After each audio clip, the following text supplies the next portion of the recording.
Hello students, welcome to the Visual Basic Programming. Let us see the short summary of Unit 1 in Visual Basic Programming.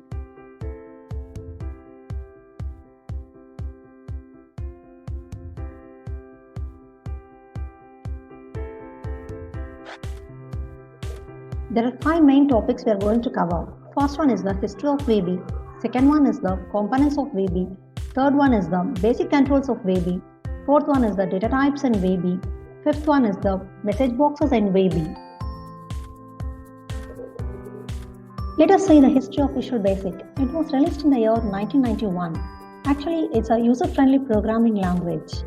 Visual Basic was derived from BASIC, that is Beginner's All-Purpose Symbolic Instruction Code.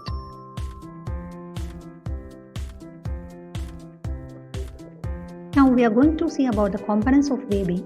First one is the menu bar, second one is the toolbar, third one is the project explorer, fourth one is the properties window, fifth one is the form layout window, sixth one is the toolbox, seventh one is the form designer, eighth one is the object browser.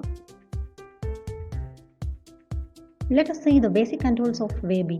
First one is the command button, second one is the label control, third one is the text box, fourth one is the image control, fifth one is the picture box, sixth one is the rich text box. These are the basic controls of Visual Basic. Let us see the data types in VB.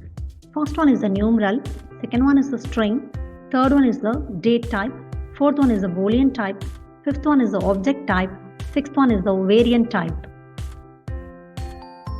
The last topic we are going to see about the message box. Actually, it displays information on the dialog box. We are having the different message box style buttons.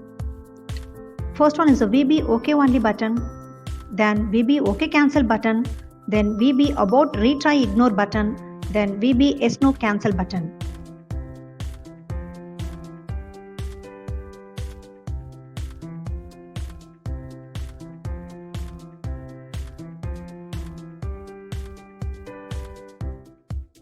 Hope you all understood the topics. Thank you students.